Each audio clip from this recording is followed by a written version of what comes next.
This between us. The number one burgers in the world. This is the JBU.Show featuring Austin, from the Miller Talk Podcast, Allen, the American Sincerest, and now your host, Cam Allen. All right, how's it going, everybody? My name is Chris, and this is the JBU.Show. You know, my son has always helped me make intro and outro to this podcast, and obviously when we made a new one just the other day, I had him help me again. And the first one, which you can still hear him on the outro, I guess the second one, you can still hear the second one on the outro, and he was about 5 years old. He is now about 10 years old, and that is still him in the intro. And I, of course, changed his voice and stuff, and so I used a deeper pitch, and it really was odd to me because it was like hearing my son in the future when I did that on the microphone. He was sitting there, and I turned it all on, got it all ready for him, and he started talking. And, like, my brain couldn't quite, it just couldn't put reality together because it sounded like he had just started going through puberty out of nowhere. Like, it's hard to explain. He doesn't sound anything like that. In fact, he sounds closer to what he sounded like the first time than he does there in that intro. But anyway, I just figured I'd share that with you guys because every time I hear that now, it's weird. It's like a mind trip. Anyway, what do we have to talk about tonight? All kinds of stuff. We're going to start off with the violent left, of course. We're going to talk about Iran, and we may or may not be going to war. I'm not really sure. We'll discuss that. Free grocery stores in New York worked out about as you'd expect. And all kinds of stuff. The former prince in the UK was arrested. Prince Andrew. I got some stories on Democrats and their excitement to start cheating in the next election. And then an interesting new way that the media has started obfuscating the truth to people. Nice way of saying lying. Forgive me a little bit if the audio is a little choppy tonight. I turned the gate up because I noticed that I was getting a lot of, sniffle noises and things like that picking up on the mic, and so I'm trying to make that happen a little less often. I made some adjustments, but it's going to take some getting used to too, because in order to not have to talk like directly into the mic, I have to have the gate down. But when I do that, then you can hear all the other things. So I have to make sure I'm speaking directly into the mic now, which makes it, I'll get used to it. It'll just take some time. Like that. Anyway, let's go to our first video tonight, which is just a little friendly reminder. I got into a post today, so I'm always getting into it on X with people, right? And, I seem to be finding myself more and more and more in leftist circles for some reason. I guess because that's what I mostly comment on, apparently. But that means that typically the people that are responding to me the most are leftist. And I like that because that's who I want to talk to, right? I wish I could get them on the show. They never do. But,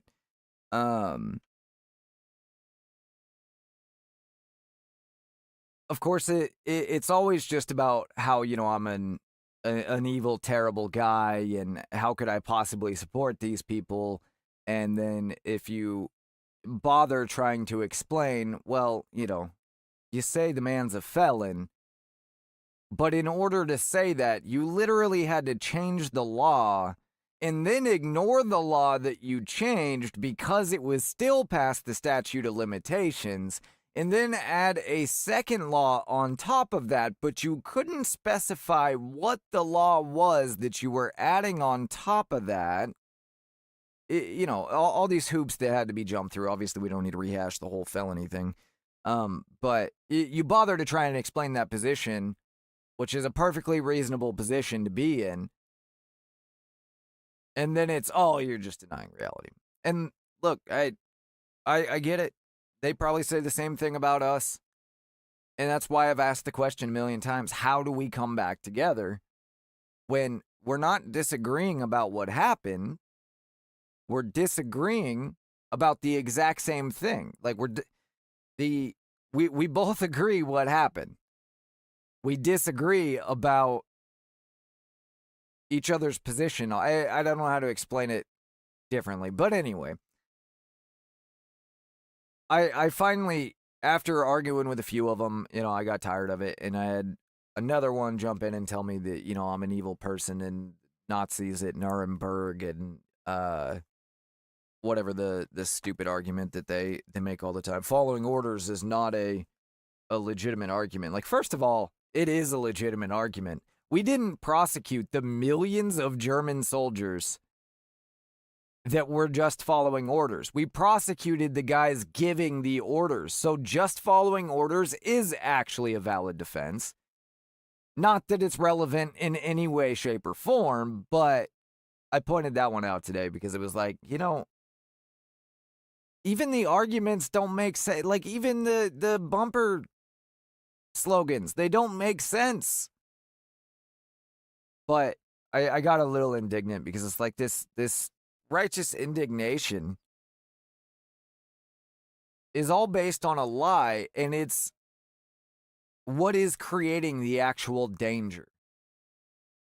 Like, you are up in arms because you think I'm defending an authoritarian, but by you lying and obfuscating and stretching the truth so far beyond recognition, you are actually creating the real danger. How? Allow me to demonstrate. Just to be clear, we are well past fuck ICE at this point. It is now fight ICE. Oh! Oh, well, she was trying Really? to run him over. It's self-defense. I wish she was, and I wish she did. And guess what? If she did and he died, I would have celebrated because ICE aren't people. They're fucking demons in human form. Yeah, just to be entirely clear here, just to not split any hairs, if you support ICE, you are just as bad as ICE. You're a cancer on humanity that should be excised. That is to say, I want you dead. The only true way to make That America is to great say, again he wants us is dead. to kill a fucking Nazi. So good luck, Godspeed. I have an idea.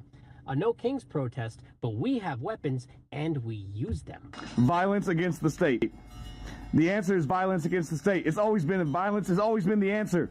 If you are not loudly advocating for the death and imprisonment of almost everyone in this administration and everyone that has participated in these ICE operations, then you're a fucking collaborator. Remember, if ICE tries to police your polling station, mark your ballot in their blood. Thank you. If they try to break into your home without a warrant, blow their heads off. I don't want impeachment. I don't want them to serve time. I want them taken into the city town square. This doesn't say mental illness at all. Their ankles and cut them from groin to chin. I just want to know when the fuck we light the torches and get the pitchforks, because you'll notice none of these people have been arrested, so none of them have the balls to do anything they're telling other people to do. Woo! Bitch! So, like, if you just executed one of these Nazis in broad daylight, no, you didn't. No, you didn't. 40 people were there. Does he not know cameras exist? You didn't execute him. He was threatening your life. Jury of your peers, get out of here. Because ICE has a violent track record of kidnappings and what now looks like murder, right? So when we see them, we don't need to be answering no questions. We don't need to be asking no questions. We just need to, whoa, hey, sir, boom. That's all I need to do. That's all we need to be doing.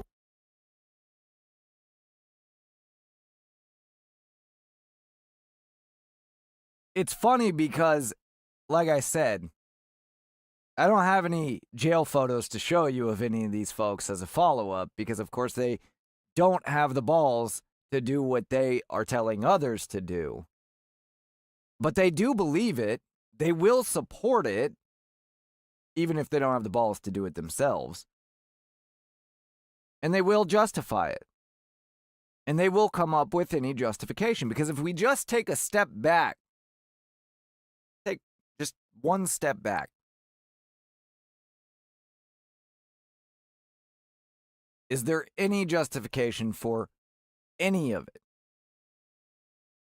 No. At best, you could argue Alex Preddy. At best. Because as I've said, as far as Alex Preddy is concerned, I don't defend the police work there. I would never argue that that was great police work. But you can't change the fact that if Alex Preddy had decided to spend his free time feeding the homeless instead of chasing ICE agents around and spitting on them and kicking out their taillights and screaming in their faces and grabbing them, never would have been shot.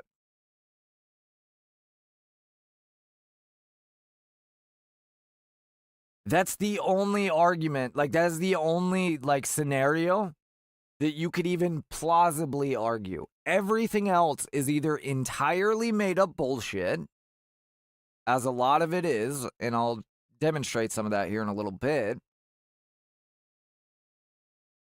or it's fantasy. In fact, at this point, it's pretty much all fantasy.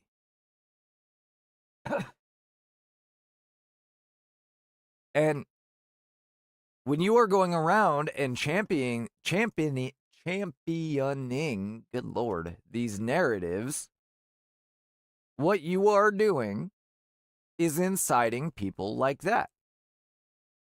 You are inciting mentally deranged people that believe you. And guess what?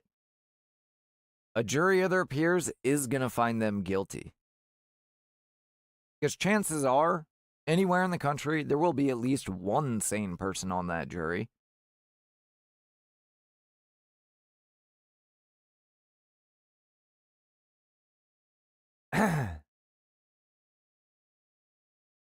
Anyway, let's talk about free groceries. This is a fascinating... Actually, you know what? Before we get to that, since this is really the only place I have to put this, and it's been on my rolls here for the last 3 nights. Since we're talking about ICE already and stuff, let's just get it out of the way. This video is an excellent demonstration of why you shoot a driver that is driving at you the first time. This is why Renee Good was shot. Just a warning, you know, there's no blood or gore or anything, but there is violence.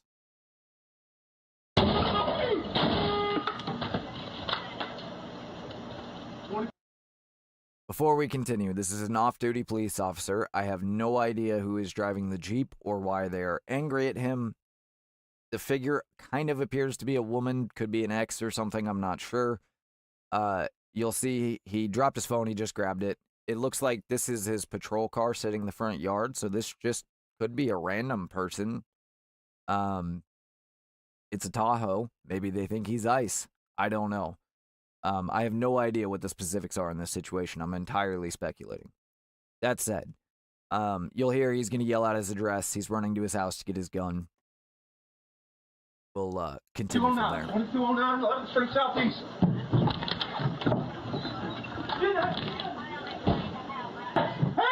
Hands on the ground! On the ground right now! On the ground! Get on the ground right now! Oh, I didn't see that before. Hang on. I didn't realize that the guy had gotten out of the vehicle. right there. I didn't realize that before. I didn't see because it's blocked by him. I didn't see that he had gotten out of the vehicle. Should have shot him right there. But he didn't. And we all know why he didn't. He's already attempted murder at this point.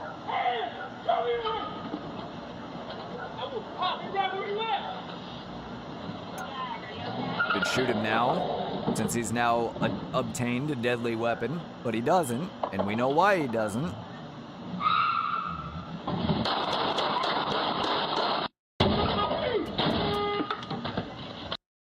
And it very likely cost him his life. I'll let it play one time all the way through here. I'm going to turn it down just a little bit.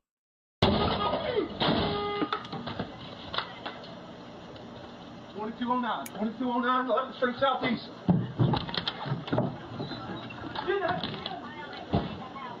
Hands! Hands! On the ground! On the ground right now! On the ground! Get on the ground right now! Get on the ground right now! Hands! Show me your hands! I will pop you right where you at!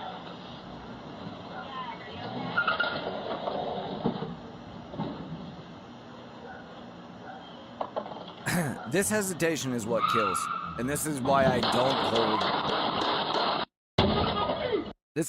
don't hold the poor shooting of Alex Preddy against the officers. Because the hesitation kills. It's also why I don't hold the shooting of Renee Good against the officers. If you already know you are breaking the law, and you choose not to comply, you have now chosen to put your life in the hands of the person holding you at gunpoint. Whether or not they're justified in firing depends on the circumstances. But it doesn't really matter if you're dead, does it?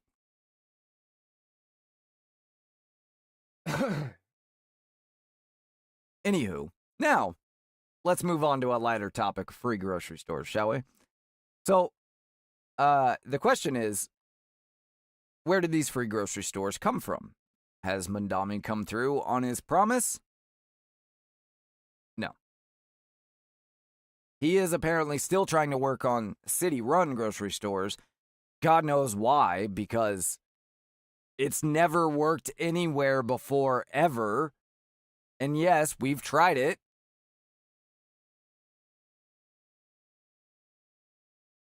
But anyway, as we'll see here in a second, Polymarket, the trading app, I think it's crypto trading app, decided to open a free grocery store in Manhattan.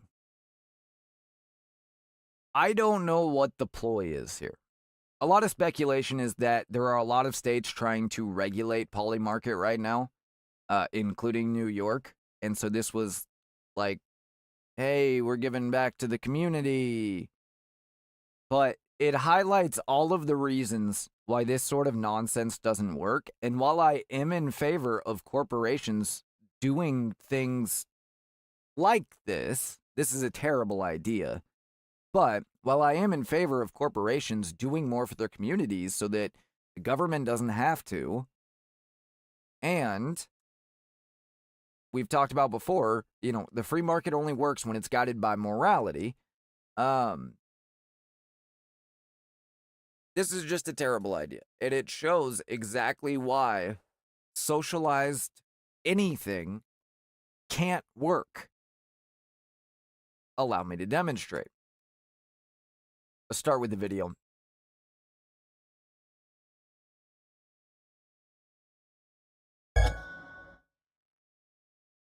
Obviously comes from Fox News Digital. I live in on Burnside. I live in the Bronx. I had to take the D train from 3 months over a year. I was there an hour just to get ready and everything. Do not linger, do not look, do not watch, please go home. I've seen a mix of things. Like security needs to work on their presentation with the customers who are of florid backgrounds, shall I say, because they don't have the customer service expertise. Oh, the security guards don't have customer service expertise at the free grocery store? It is not organized. It is not safe. That's the biggest thing with me. I literally got here at 9 o'clock, the same time they told this young lady to get here. And basically what they said is that they ran out of tickets. I even met a woman that came from India yesterday, and she was like, oh my God, I'm in line. I'm like, I come here to get free food. I'm thinking like, how's she gonna get back on the plane with that? I think it's very unorganized. They told me that they ran out of tickets. I couldn't get no more food. I couldn't get no pantry. I couldn't have access to the store. And skincare, soap, food. I could get a bunch of stuff for free. And now it's just like, what are you doing? On your way home, please. I get here at 9 o'clock, they're going to tell me that they're not giving no more tickets. And I'm like, how could y'all not give out no more tickets and it's supposed to only be 300? They had time to be prepared. They had time to organize the waiting line. They had time to do everything and organize. Why they did it had take you time a to bunch do of time everything for her. For all this mess. I think it's very much needed in New York because as a city of this magnitude and the reputation of New York, it is very much needed because there are people that are coming from everywhere. I got the spaghetti. I got orange juice. I like orange juice. I also got some ground beef. Isn't that good? He got the spaghetti and the orange juice. Well, I guess everything's all good then. All right.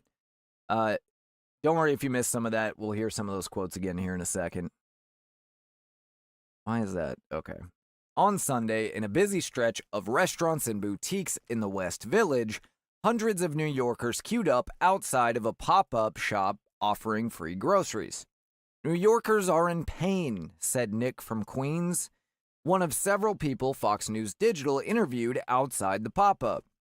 He said that he waited to grab pasta sauce, bath soap, and a bag of Tide Pods. The scene was underscored by the city's cost of living woes and anxiety over who would get a yellow ticket, granting entry to the small shop before they sold out of goods. The pop-up was open February 12th as a five-day store by the cryptocurrency-based prediction market, Polymarket.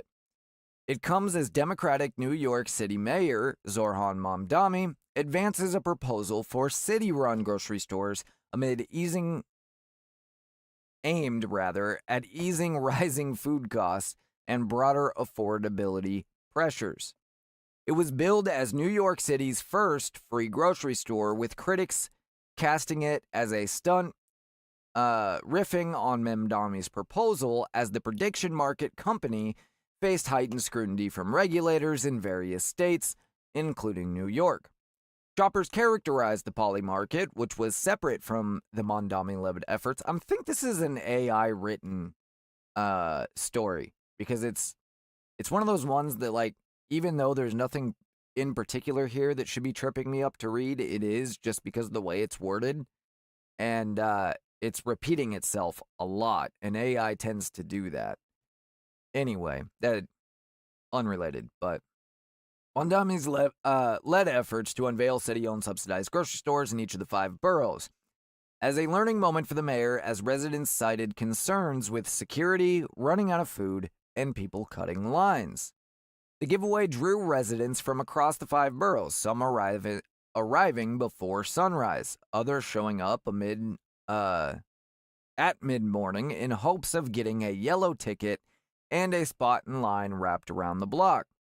As the crowd grew, however, so did the tension. People in line told Fox News Sunday that they were worried that they'd made the trip for nothing. I literally got here at 9 o'clock, and basically what they said was that they ran out of tickets, according to a woman named Fatima. Another man, Sharad from Jamaica, that was this man, said the same had happened to him. They told me that they ran out of tickets, he said. I couldn't get no more food. I couldn't get access to the store. Fatima and Sharad spoke after security guards began pushing people off the block shortly after 9 a.m., when the first batch of tickets was gone. Several shoppers said they were told to leave and come back around 1:30 for another chance, and not to linger on the sidewalk as ticket holders moved throughout the store.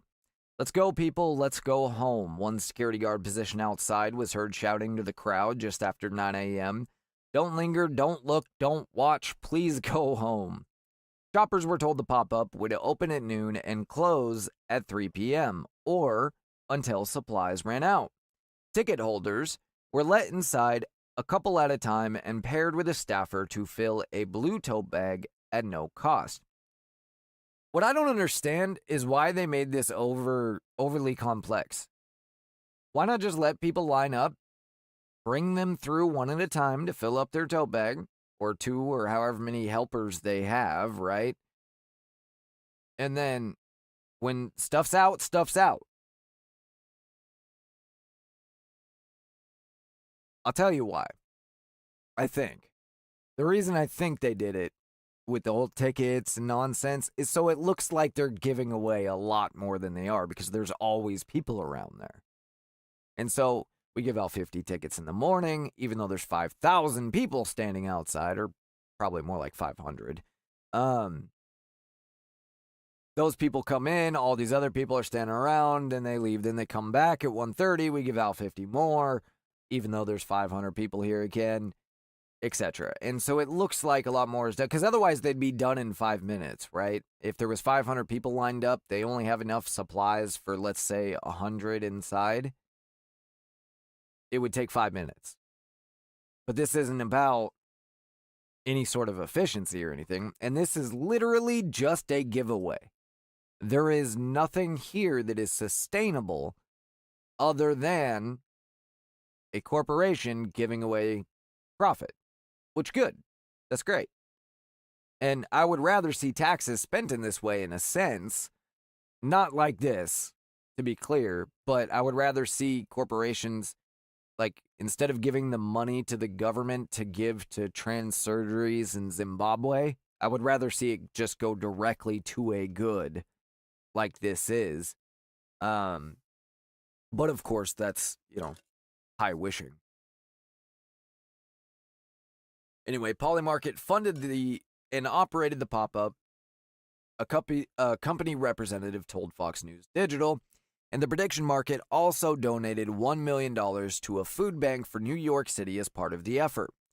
The representative said that Polymarket also gave an unspecified amount of $50 gift cards to some shoppers who ended up in the back of the line and were turned away, in an effort to be as accommodating as possible. Some shoppers slammed the setup and the mad dash for tickets when early arrivals said security kept the lines safe. Security's been phenomenal, said Nick, who was fourth in line and received a ticket without problems. This morning, there was a drunk guy over here harassing a lady. I was telling him to go, and the head security guy, he saw we were in trouble and came and did his job protecting us. Then, of course, you had this idiot. Another local, Michael, told Fox News, I've seen a mix of things. Like, security needs to work on their presentation, dealing with the customers who are of florid backgrounds, because they don't have the customer service expertise. As I said during the video, what a shame that the security guards at the free grocery store weren't up to your standards, Michael. Michael set up a chair outside the grocery store and watched shoppers file in and out of the shop all morning, but was not positioned in line. He told Fox News Digital that he only had 3 cups of soup left in his cupboard, but was doubtful there would be enough groceries left at the Polymarket at the end of the day for him to stock up in his pantry. I can tell you exactly what this guy did. There was already a line. He didn't get up early enough to get in line. There was already a line when he got there, so he set up right in the front in hopes that somebody screwed up and thought he was in line anyway, and nobody said anything. That didn't happen, so then the hope was, if I sit here long enough, even though they're asking people to please disperse, I'll get something out of the deal. I've met this guy 1,000 times before. That's exactly what he was doing. Anyway, the line drew all walks of life. People on disability, working New Yorkers looking for a financial boost, residents shopping for the homeless, New Yorkers living in shelters, and others who did not speak English. Brooklynite Samaya, yeah, I'm sure she's a Brooklynite. I know I shouldn't say that. That's unfair. Lots of people have foreign names and are still American citizens. I get it. I'm just a little tired of it right now. Anyway, she visited the pop-up earlier in the week and managed to grab 24 eggs and some butter before items started running out. Out of work for more than 2 months and currently on disability, she said the free grocery trip could spare her from spending roughly $600 a month on food and household essentials. Samaya said the process inside could feel uncomfortable to some, citing shoppers are paired with someone who moved them through the aisles. Someone shops with me, and I'm kind of uncomfortable with that, she said. I also understand because sometimes you might have some people want to overdo it and grab like 10 of something. But the person that I was with, they kind of rushed me through things, and I couldn't get all the stuff that I wanted. Even so, Sumaya said her overall experience was pretty calm and quiet and called the pop-up very much needed in New York. She said the turnout alone showed how wide the need spreads. But is that true? Get to that in a second. How quickly word of free groceries travel. Now take note of this next part. I even met a woman that came from India, the country, yesterday. And she was like, oh my God, I'm in line. I'm coming to get free food, Samaya said. I'm thinking like, how should I get back on the plane with that?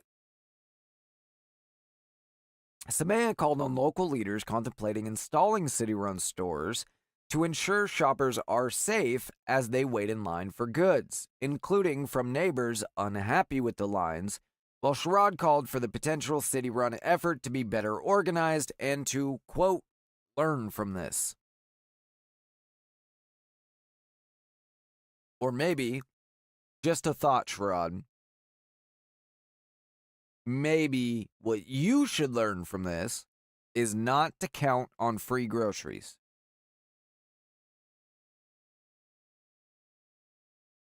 Just a suggestion. Almost everyone in line, no matter if they got a ticket or not, sounded off that the food costs in the city were sky high, and they needed an assist. Speaking of that,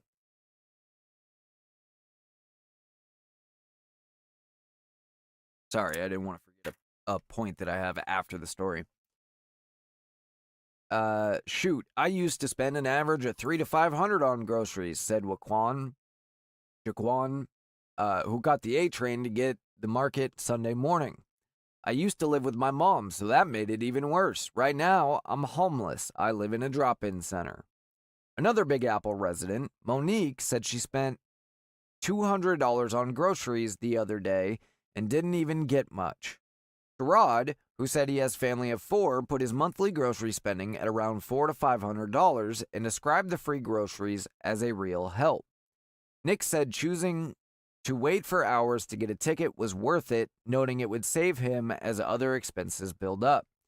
I've switched to fast food, and it's taking a hit on my health. Adding he was already a month behind on his phone bill because grocery costs come first. Sometimes you gotta make sacrifices. For the more than 300 individuals who did get tickets moved through the door, they were thrilled with the haul.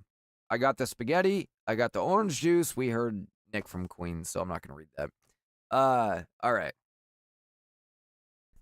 So here's the deal. It's obviously like primarily a gimmick. Okay, here's the whole grocery store. New York's first free grocery store. Probably their last, too. And you can see they got a reasonable assortment of fruits and probably vegetables. It's hard to see everything here. Tons of bananas. A little bit of frozen goods. I know there was some fridges over here too. And a little bit of pantry goods. Let's see here. Now, I don't know what time of day this was taken. Maybe this was better stocked earlier in the day.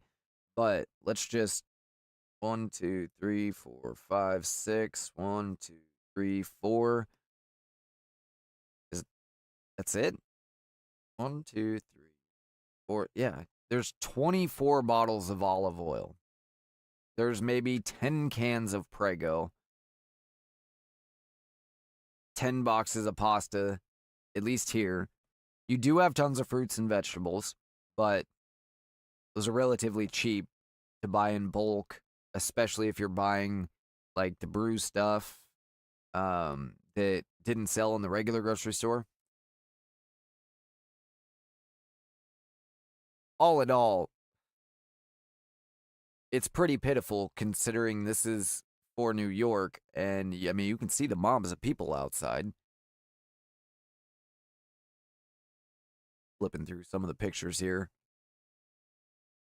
There you go, you got some bananas and apples, and like a handful of bagged goods. You can see the orange juice. This looks like it might be yogurt. This is all water. It is literally just individual bottles of water. Yeah. Let's see. So yeah, this is a joke. Largely speaking, this is a joke. But here's the point, right? As far as why this stuff doesn't work. Even if this wasn't a free store in the sense that there was actually a sustainable aspect to this, right? Oh, these are literally just all drinks. So this is all water. This is Prime. And this is some other drink that nobody wanted before, probably. So most of this food was probably just donated stuff that wouldn't sell in the regular grocery store. This is really common with, if you're unaware, this is really common with charities. With any programs that hand out free stuff. I used to do, I got in trouble when I was in high school and had to do community service pretty much all summer one summer. And we had, that summer I worked for the rec department, and they had free lunches for any kids that showed up. They could get free lunches at the school or at the park there in the summer. And that's where I had to volunteer. So one of the things that we had an endless amount of from the local Pepsi bottler was the ice, like orange sparkling water drinks. I don't remember, the brand was Ice, but I don't remember what they were exactly. And Pepsi Lime. There was a shit ton of Pepsi Lime and orange bottles of ice, and a handful of other flavors too, but 99% of it was orange. And that's because the bottling company couldn't get rid of it. These were all things they no longer were stocking on shelves, and they were all left over from all of the, the places they service. And we had literally an endless supply of them. We could not give away enough of them because nobody liked the stuff. That's why they didn't sell in the store. But that's incredibly common with giveaway stuff, is that it's those sorts of things, right? That's already been produced. The money's already been spent. It's just going to get thrown away. And often you can't even give it away. Anyway,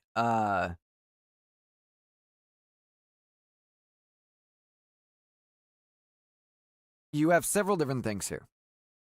You have people that clearly can afford their groceries, just trying to get some free groceries, because of course, who doesn't want help with their groceries, right? You had the one guy that said he had just spent $400 on food, but, more or less, why not take free food when it's offered? Like, yeah, but in order for a socialist type system to work, you can't take more than you need unless there's extra available. Flaw number one. Flaw number two is you have people, this market can only reasonably serve maybe a couple block radius. People that are hurting within a couple blocks of it. You have people coming from all 5 boroughs. It's not enough. And they don't limit it based on anything other than first come, first serve, basically. Basically ensuring that there's Not enough to satisfy anybody. Then you have people that are just scamming the system. They're going to come and get whatever free stuff they can, like Tide Pods, and then they're going to go home and they're going to sell it on Facebook Marketplace to make a few extra bucks. Or go back to their own bodega and put it on the shelf for the extra money that they can pocket from it. You get a grocery bag full of $50, $100 worth of stuff. That's $50 or $100 directly in your pocket. And then you have people like the woman from India. Nobody even checked to make sure they were American citizens, let alone New York residents. She literally, based on the quote,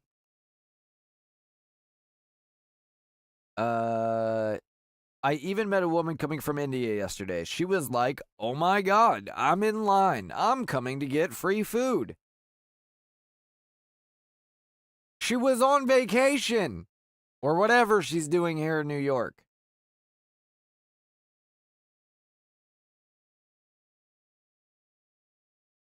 The food will never get to who actually needs it.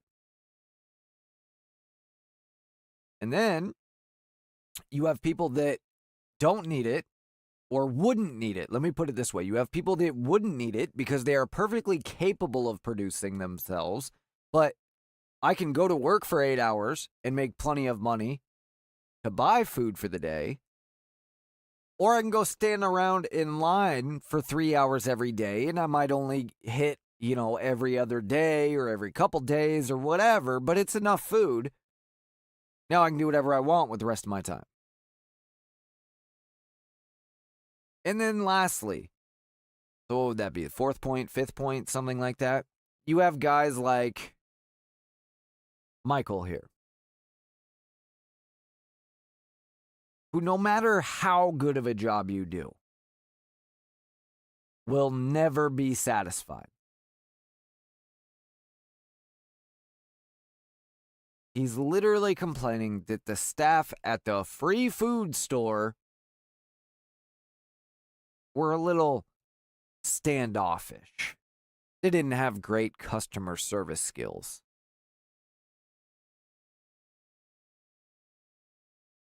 Maybe it's just me. But they could be flat out rude if they're handing me free stuff that I'm holding my hand out for.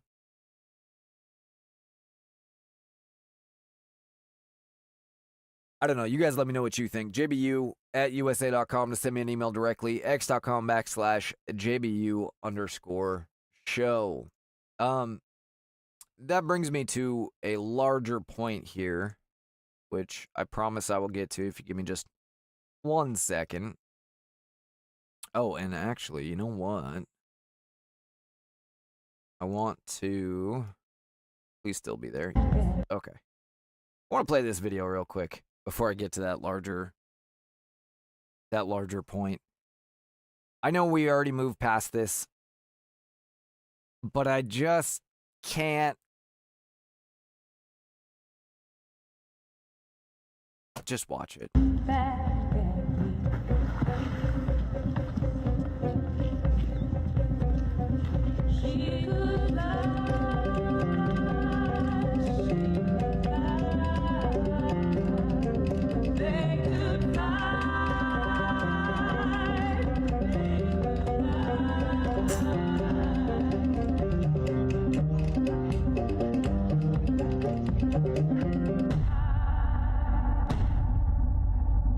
It seems to me that you forgot the part where she hit him with the car.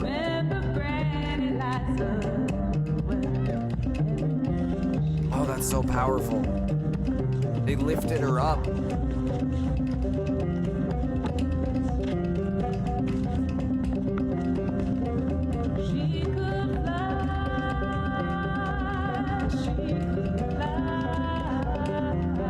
Last I checked, Alex Pretty was a band, so why are you only singing She Could Fly?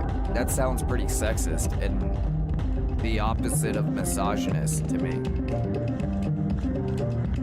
Tried to keep it down.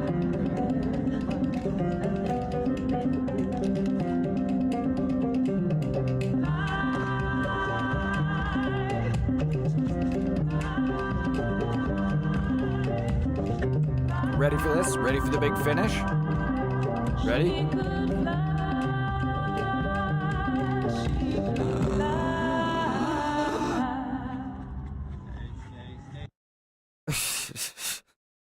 You can hear the guy telling the camera guy, steady.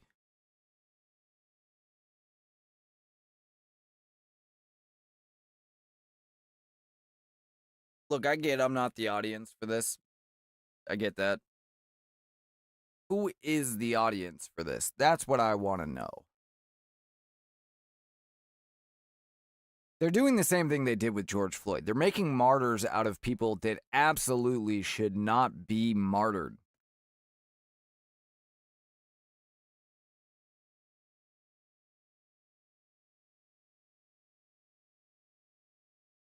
Renee Good. You know what? I'm not going to speak ill of the dead. I'll just leave it at they are making martyrs out of people that should not be held up as martyrs.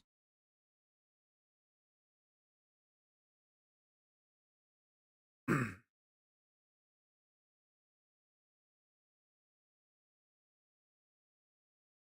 right. Stalling aside, back to my point on the free grocery store. And it's not really the free grocery store itself. It's New York.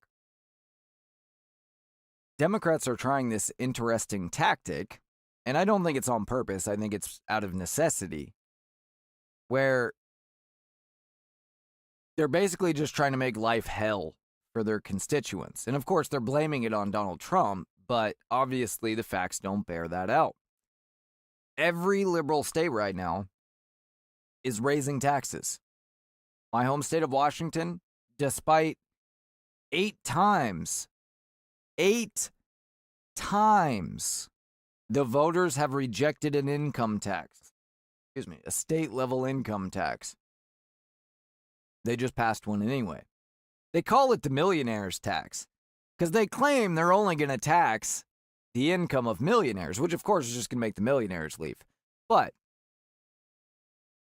they flat out refused a amendment to the bill that would prevent them from issuing the tax on anyone under $1 million income.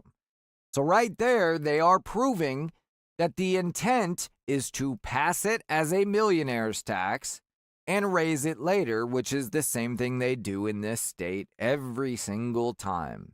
Washington, if you're unaware. Fine. California, raising taxes. New York, Mamdani himself, raising taxes. Colorado, raising taxes. All of them. Why? They have to. They keep spending more money than they have. Average cost of fuel in California right now, gas, $4.58 a gallon.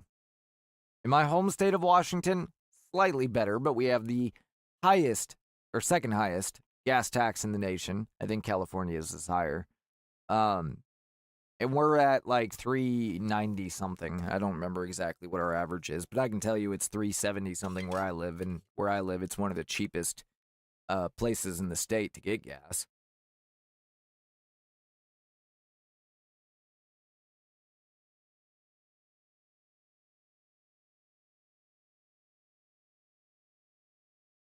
And the odd thing is this kind of works for them because liberals are inside their bubble.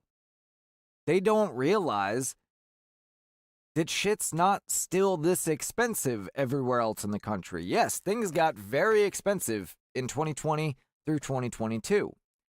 But in the rest of the country, prices started to go back down. Here, they really haven't. The housing market crashed a little bit, but not anywhere near back to where it was.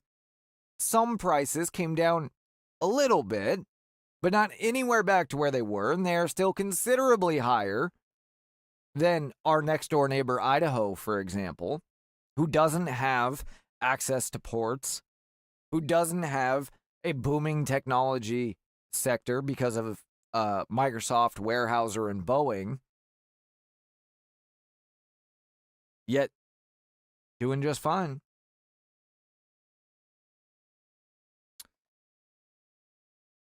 So in a sense, it works for them. Because liberals, they just think that it's this bad everywhere. Even though it's not. And they will keep voting for it.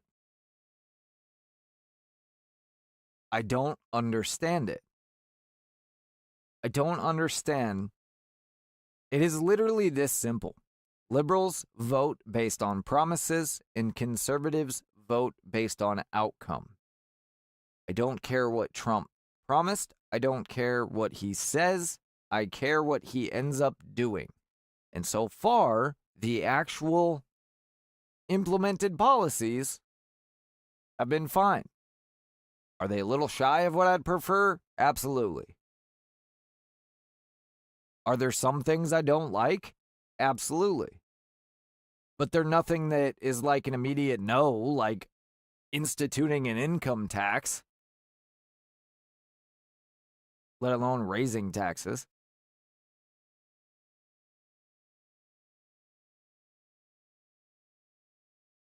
I don't understand where the disconnect is. It's the same thing with the immigration thing. Now, you can call ICE Nazis and Gestapo and all that all you want. At the end of the day, you have to get down to the fact that you are perfectly fine ignoring all illegal crime, the cost to taxpayers, the damage to our culture, to our legal system, all of it, on behalf of illegals instead of American citizens. Because that is the outcome. Whereas the outcome of the Gestapo Nazi ICE that aren't actually violating any law or violating any constitutional standards, in my opinion, they can't with illegal aliens because they have no rights. But that's a different conversation. Even assuming that they did, ICE has not violated any.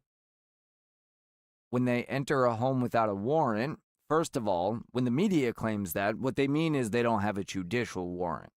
That's not the standard. Second,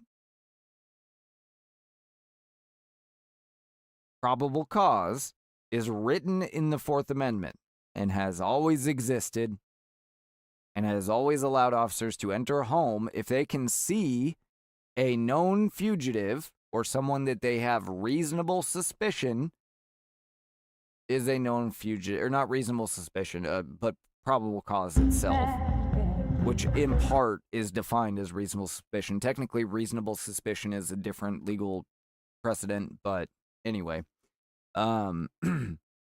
They can enter that home. If they can't see them, then they need a warrant proving that, and therefore they need to provide evidence that they have a reason to believe that person is there. But again, it's written in the Fourth Amendment, probable cause.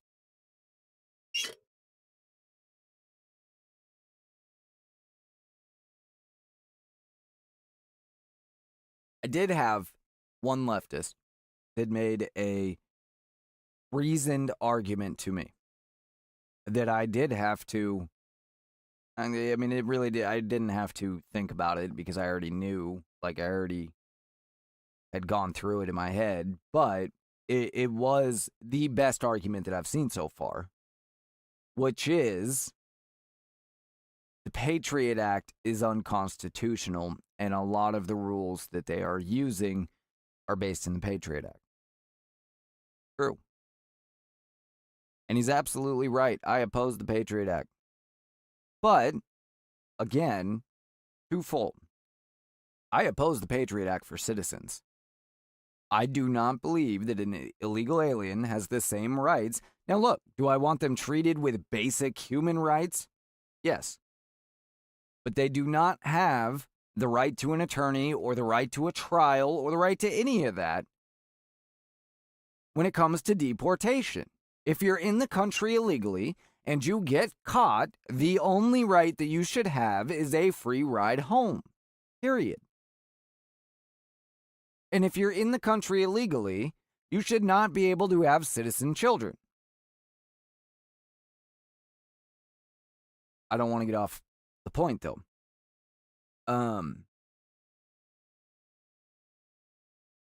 So, on the one hand, I don't care that they're using the Patriot Act to deal with immigration. That is a proper use of it, if there was such a thing. I'm opposed to the Patriot Act in general. And if this particular leftist that I was arguing with, what I said to him specifically was, if you were arguing for overturning the Patriot Act, I'd be right there with you. But you're not. You're calling ICE Gestapo for using the same law that the ATF, the DEA, and the FBI has been weaponizing against conservatives for 25 years. And yes, they've also weaponized it against terrorists, which is, again, a proper use of the law. But Obama used it to make the IRS go after conservatives who were part of the Tea Party, to have the FBI investigate them. Biden used it to follow anybody, left or right, that came in or out of D.C. on January 6th. They used it to go after the Proud Boys, who had never been accused of committing a crime outside of, I think it was 2 or 4 that were charged in New York for a crime they didn't commit, for self-defense is what they were charged with, an attack, when in reality they were defending themselves. But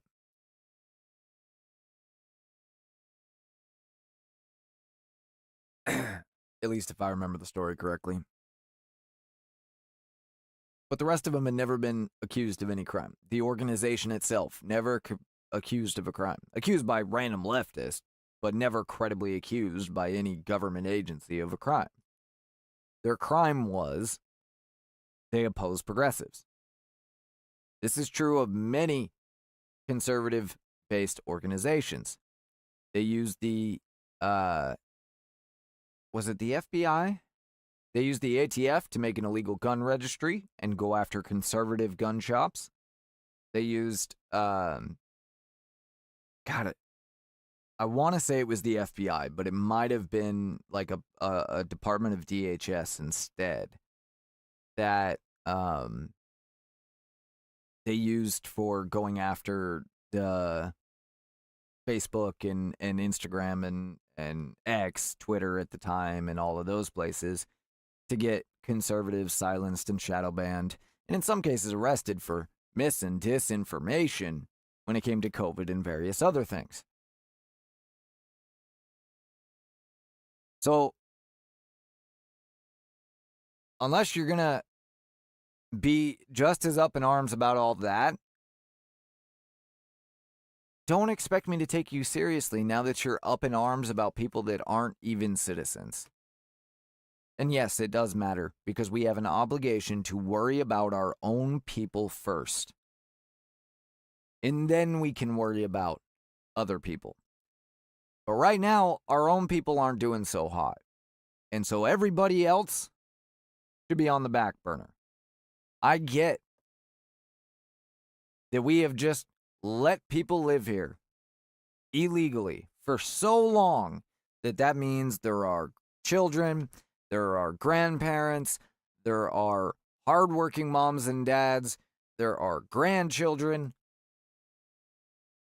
I get it. And I do feel for those people. I empathize with those people. But my empathy cannot override my logic or my empathy for the American people whom I am obligated to worry about first.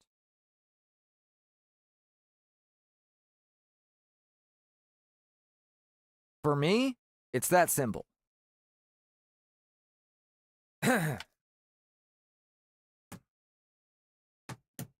All right, what should we talk about next? We got Iran. I got a story from Europe about immigration. Lovely, right? I got a few stories on Democrats and their sleazy methods and cheating. And I got a story from the Atlantic on how they are manipulating more leftists basically into believing abject lies. It's a new way of doing it, which is why it caught my attention. You know what? Let's go to the Atlantic article. Let's get that out of the way. It's pretty simple. All right. Oops.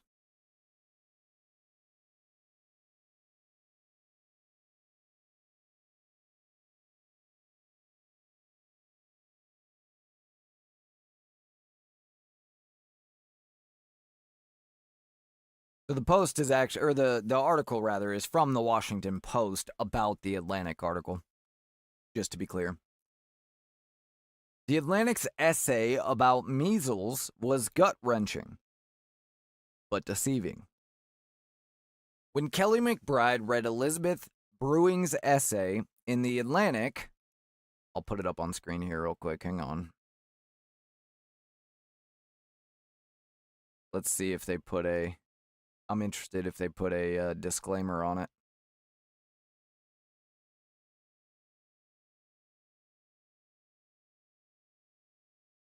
Nope. They didn't. All right, here's the article. This is how a child dies of measles. Well, look at that. We can listen to it. When you want your spring break to feel like... By Elizabeth Brunig, published on the 12th of February, 2026. This audio article was produced by 11 Labs and NOAA, News Over Audio of Town. No gluten, no nuts, no Red 40. These parents care about avoiding pesticides, screen time, and processed foods, and you do too. It's a classic kids' party. Tears and lemonade are spilled, mud and cake get smeared into the rug, confetti balloons are popped one by one, showering elated children in rainbow paper flakes. Sunbeams through the windows illuminate floating dust motes, and, imperceptibly, microdroplets of mucus carrying the measles virus, expelled from an infected but asymptomatic child who is hopping and laughing among the others. Your daughter breathes that same air, inhaling the virus directly into her respiratory tract. The infected aerosolized droplets will linger in the air for hours, which is partly why measles is among the most contagious diseases in the world. The virus infects roughly 90% of unvaccinated people exposed to it. The infected can then, in turn, infect a dozen to several hundred people each, depending on where they are and what they're doing. Breakthrough cases are possible among the vaccinated, but they tend to be rare, relatively mild, and less likely to spread. A single dose of the MMR vaccine is 93% effective at preventing infection. 2 doses are 97% effective. Among the unvaccinated, 1 in 5 people infected with measles in the United States will require hospitalization, and roughly 2 out of every 1,000 infected children will die of complications, regardless of medical care. Your daughter behaves normally over the next week, while the virus slowly spreads inside her, infecting immune cells that carry it to the lymph nodes, where it replicates and spreads at a rapid pace. Your daughter is at school cutting alphabet shapes out of paper when the virus enters her bloodstream. But she doesn't feel anything until she seems to come down with a cold, dry cough, runny nose, itchy and watery eyes, about a week after the party, because the virus has multiplied and descended upon her lungs, kidneys, tonsils, and spleen, down to the marrow of her bones. Why so many breath When she noises? starts running a fever, your mind turns to the logistics of taking off work while she's home from school. All right. You've witnessed enough colds as a mother to not be worried about this one. You feel some confidence in your instincts when it comes to your child's health, and you've grown skeptical of medical interventions. All right. You get the idea. I'll come down here to the bottom and read the last paragraph. You'll be sitting down in an exam room when the neurologist delivers the diagnosis of subacute sclerosis panfluoratis, a rare measles complication that leads to irreversible degeneration of the brain. There are treatments, but no cure. The neurologist will tell you. She tells you that your son will continue to lose brain function as time passes, resulting in seizures, severe dementia, and, in a matter of 2 to 3 years, death.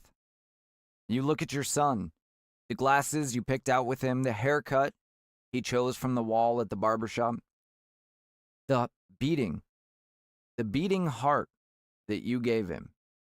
You imagine the beating you gave him. Sorry. You imagine your husband's face when you break the news. The talks you will have to have with your daughter, your mother, your in-laws. Though there is no way to prepare for what is coming. You know that you, too, will never recover. This story is based on extensive reporting and interviews with physicians, including those who have cared directly for patients with measles.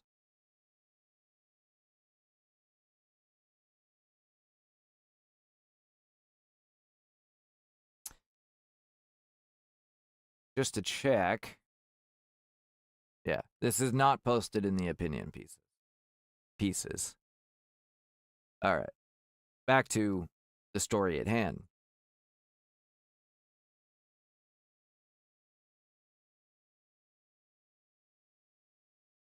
In the Atlantic, about a child's death from measles complications. She was moved and quickly shared the story on her Facebook account. She hadn't realized that Brewing's family had been ravaged by the virus, and the well-known journalist had lost a child. McBride, a media ethicist and senior vice president at the Poynter Institute, also didn't realize the story was a hypothetical scenario, and the child was a composite character based on the author's research. I think that this sentence that I just read, she hadn't realized that Brewing's family had been ravaged by the virus and the well-known journalist had lost a child. I think that was a typo, because it should be hadn't been ravaged and hadn't lost a child. Nonetheless, until a friend alerted her to an editor's note at the bottom of the story. Then, McBride felt duped. I feel deceived, McBride said. I spent all weekend talking about this story to my friends as if the reporter had experienced it. Brewing's stirring account of a mother's experience learning her child will die of the long-term effects of measles has remained one of Atlantic's most read stories since it was published on Thursday, receiving more than 700 comments. Some readers have called the essay, written in second person, a visceral and gut-wrenching expose of the human impacts of the measles epidemic. It has also generated controversy. Readers and media experts have condemned the story as breaching journalistic ethics by informing the reader that the story is fictionalized through a short editor's note at the end of the 3,000-word essay. Yeah, and it also isn't like directly clear that this is a hypothetical scenario. Like, this is not a real story. It doesn't say any of those things. It says this story is based on experience with, and yes, does that obviously mean it's not real? Sure. But people are dumb. And, you know, it's not even that. It's not that people are dumb. I say things like that and then I think about it. It's really not that people are dumb. It's that people are busy. People have other things to do with their life. You finish a story, you move on. You don't look around the page, which is mostly going to be advertisements, for little disclaimers. You expect those disclaimers to be in big, bold writing at the top or even at the bottom. I don't have a problem with the fact that it's at the end of the article, but it should be right underneath the end of the story in big, bold letters. This is a fictional account. Something. because, not because that needs to be done anytime the story is fake, but because it's not in their opinion column. It was posted on the website as if a news story.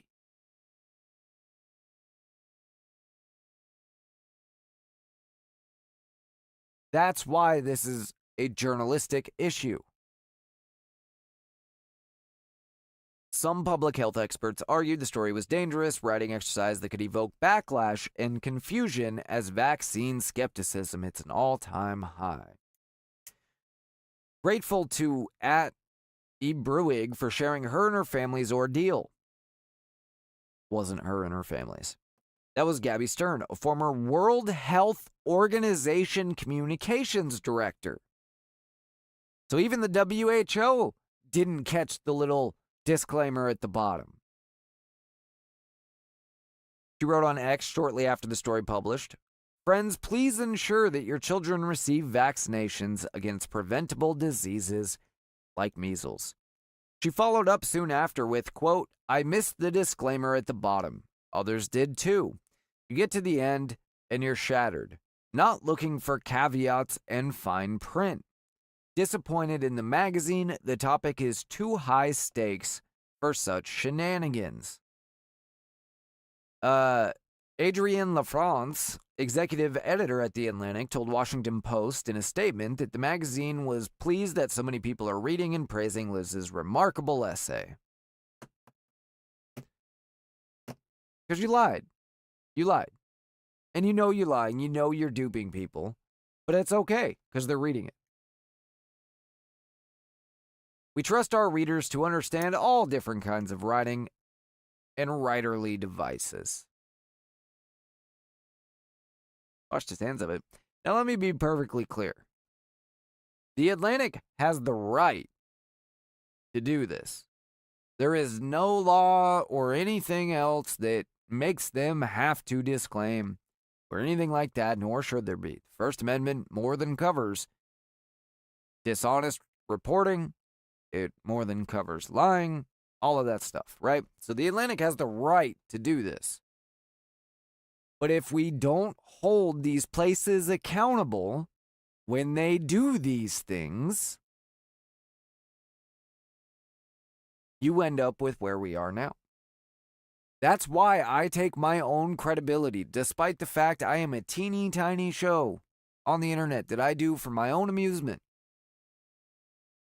I still take my credibility very seriously, and I caveat anything that I don't know for sure, or even when I'm just something that I know is, within the ballpark of correct, I still try to make note of that. And I still try to make sure that I separate my opinion from anything that I am telling you is fact or near fact, meaning in the ballpark.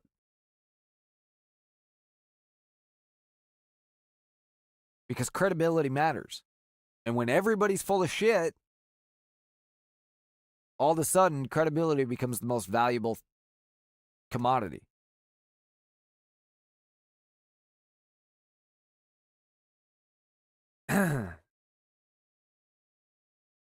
We're finding that most readers already understand the second person well enough to know that you referenced throughout the piece is not literally you, the reader. Right, but they thought it was you, meaning the person that wrote it. The Atlantic, one of the most popular American magazines with 1.4 million subscribers, boy, that's tragic, has become a destination for health reporting in recent years. The Atlantic is among a cohort of outlets that have reported on rising measles cases across the United States, as well as the role that misinformation and shifting government guidelines have on child vaccinations. Once eliminated in the country, outbreaks have led to the highest count of measles cases in more than 3 decades.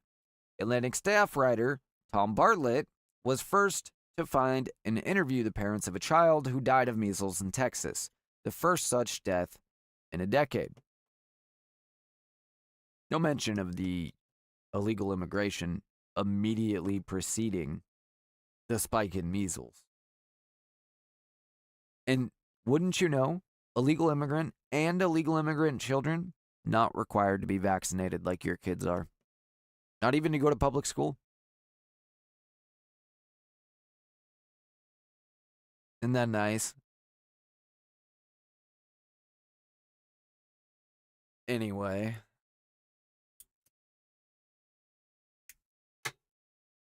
These are the reasons I smoke.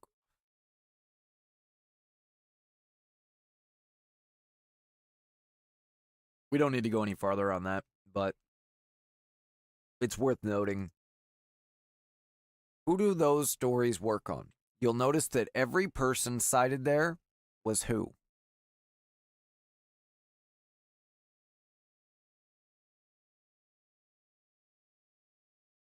And women, you can be mad at me all you want about calling out women all the time. But the fact is, Democrats, progressives, communists, they got your number. They know exactly how to manipulate you. If you don't want to be called out for it, then don't let it be true. It's that simple. Obviously, there are many women that are smarter than to be emotionally manipulated like that. The problem is there are many that are not. And they are dangerous when being emotionally manipulated by people that are trying to get a rise out of them, by people that are trying to weaponize their emotions, their hatred, primarily, against people who have never done them any wrong.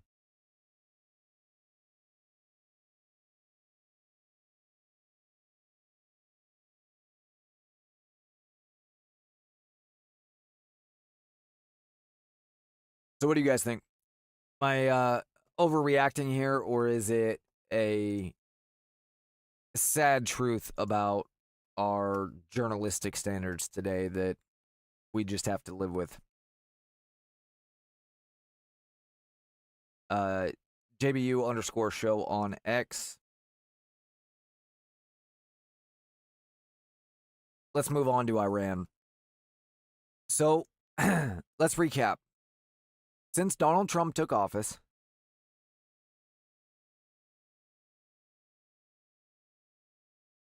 Iran, I wish I could remember exactly where Iran was the day that Donald Trump took office, but I don't. But they have increasingly become a problem since he took office. And of course, the big concern was that they were getting extremely close to a nuclear weapon, and because of the things going on with Israel, we're also making a lot of threats towards us. And so Donald Trump told them, more or less, to back off their ambitions, or we would strike. And we struck. And we did what we said we were going to do. And what was, until Venezuela, probably the most impressive military strike of the 21st century. Venezuela is probably one of the most impressive military strikes in the last 100 years. I would have to go through some of the impressive operations in World War II to see if, there's something that supersedes it. But to be able to put boots on the ground, get our target, and get out of a country that all within 30 minutes, literally initial attack, boots on the ground, get a target, get them out, not suffer a single casualty in under 30 minutes, that is unheard of. That is only something that the U.S. can do.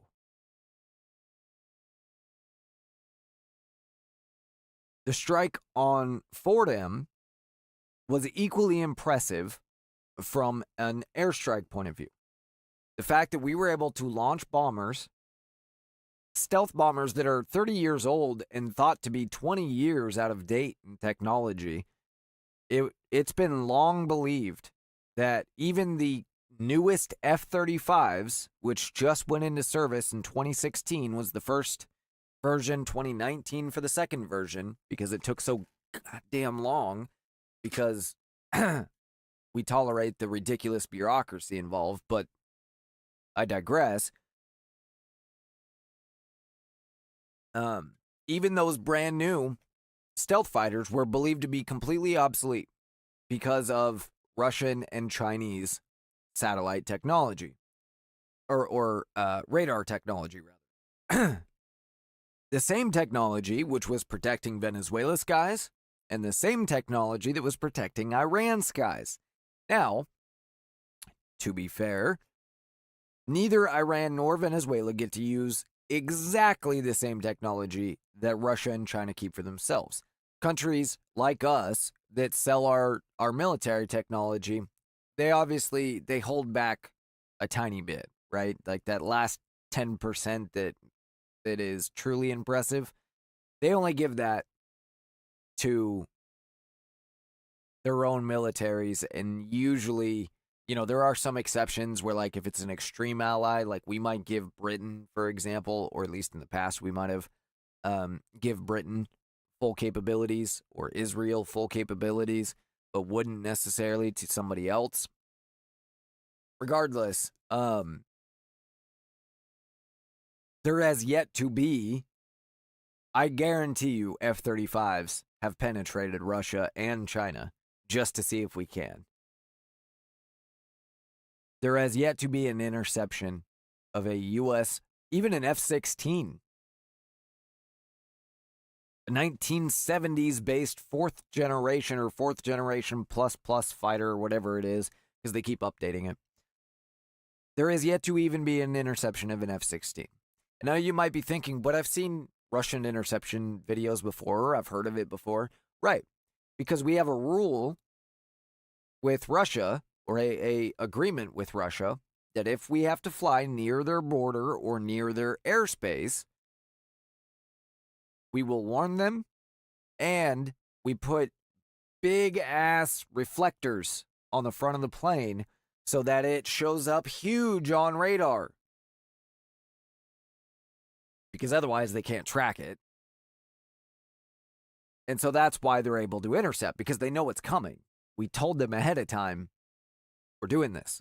Or I don't know if we always have to tell them ahead of time, or if we only have to do that in certain circumstances, but we always put the radar reflectors on there so that they can see the plane very clearly and know, this is us and we are flying by, not attacking you. Well, that doesn't mean we haven't flown secret missions to test their countries do this all the time, right? We're trying to probe and find weaknesses in each other's armor. And so I can almost guarantee that we've penetrated Russia with an F-35 or with a B-2 stealth bomber. Now, B-1, is it a B-1 or a B-2? I always get it wrong, especially with the new B-22 or B-23, whatever it is. Yeah, B-2 Spirit. Okay. One of these guys. There you go. Now again, these built in the 90s, long believed to be completely obsolete. Like, damn near by the time they were built, believed to be obsolete. That's why the military stopped hiding them.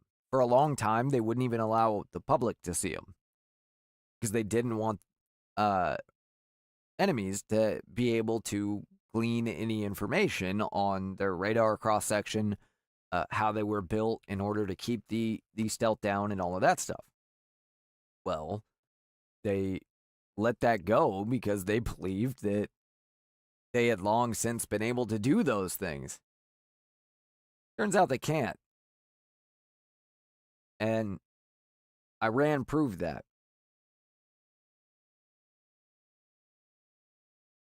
By the way, just going to we constantly test each other's borders. We signed all of our SR.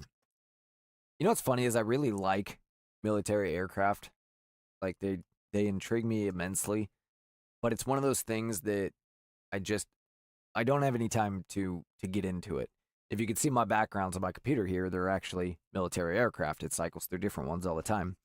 Particularly stealth aircraft and things like that. I think they're incredibly fascinating, but I've never really had time to dive into them more deeply. It's you know, maybe a hobby I'll pick up when I'm retired. But I always forget which is which. Which one? Is it the SR-72? No, SR-71. Aha. 72 is the new one. This guy. Matter of fact, this is one of my background photos. The fastest jet ever made, right? And we flew a couple. We got one shot down over enemy territory because they were able to lock onto it. I think that was Chinese. Or no, maybe it was Russian. They were able to lock onto it. And so they were able to prove once and for all that we were penetrating their territory. Prior to that, they couldn't prove it because they never shot one down. What did we do? We didn't stop penetrating their territory with them. We gave them to South Korea. Taiwan. We gave them to Taiwan to penetrate Chinese and Russian airspace. We still get the data. If they get shot down, we have deniability. So anyway, point is, I'm pretty sure F-35s and B-2s and whatever else have flown over Russian territory. I know none of that matters, but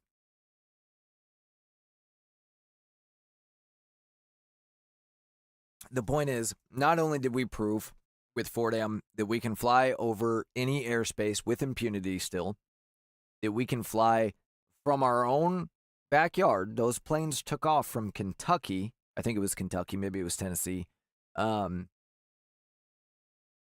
across multiple enemy airspaces to get to Iran without an ally or an enemy detecting them the entire way.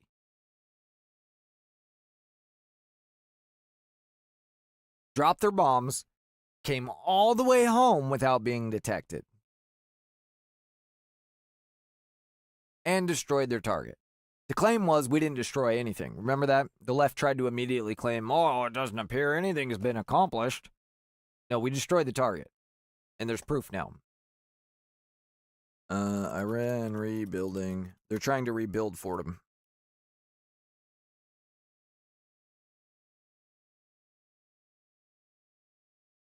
Thankfully, it'll be a long time before they ever accomplish it, but let me see. I'll put it on screen, but I'm not sure you're going to be able to see very well. You can see where they're trying to fortify and rebuild. So this one is, it shows activity at the tunnel entrance. There you go. So that's after the strike. Fresh concrete, rock, and soil.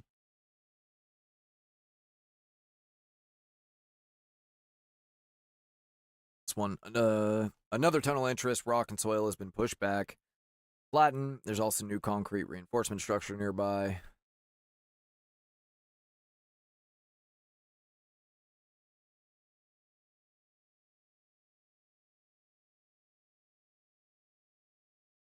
So they're doing a lot of work to try and get in there, but let's see. Other tunnel entrances sealed with earth. Sorry, I only got a chance to look at some of these, so I'm taking a peek here real quick.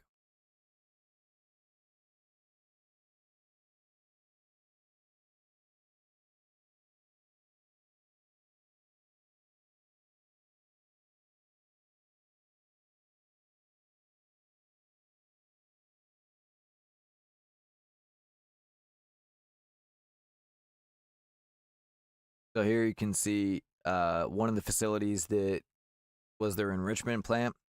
This is before the strike.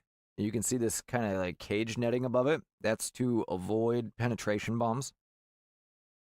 Didn't matter. Keep in mind, this was an Israeli strike. Still our equipment. Pack under construction, which is kind of funny given how completely destroyed it is. But, but they're trying, apparently. So anyway, point is, we accomplished the goals. We didn't start a war, and there was no retaliation. And you might think, well, but they retaliated. Yeah, they did, with 14 missiles that we shot every single one of them down, except one, I think, but it didn't hit anything critical. And it was it was literally just to make it look like they did something, because they knew they couldn't do anything in return, and they didn't want us to hit them again. Because Trump warned them, if you retaliate, it's on. And they had to do something for their people, but they basically did a, hey, please don't hit us back. And we didn't. And to be clear, I'm glad we didn't. Even though Trump said, don't retaliate, I don't consider what they did a retaliation. Because it was entirely a joke. It wasn't it wasn't a strike at all. But now, this is kind of unrelated. And I don't know if the goal here is regime change. I know that Trump drew a red line. And this is kind of the problem with the red line, is they passed that red line, which is Trump said, basically, you need to respond to your citizens. Because remember, they've been rioting in the streets for weeks. He said, you need to respond to them, and you can't kill them. Well, they killed them. A lot of them. And Trump said, if the violence doesn't stop, that we will strike. Violence didn't stop. Here we are. I thought for sure the regime was falling because they started moving money out of the country. And that is usually the last step before a regime flees. So anyway, we've had a carrier group that's headed that direction for a long time now.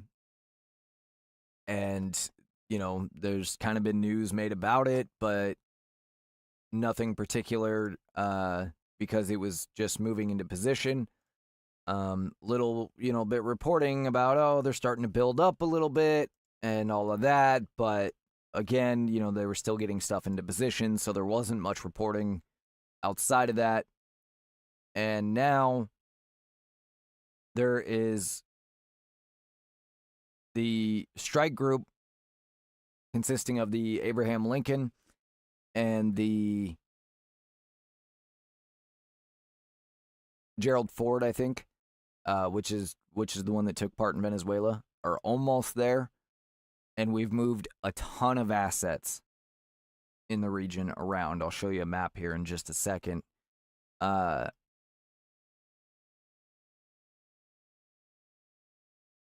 I apologize here. I'm trying to do two things at once, which is distracting my attention.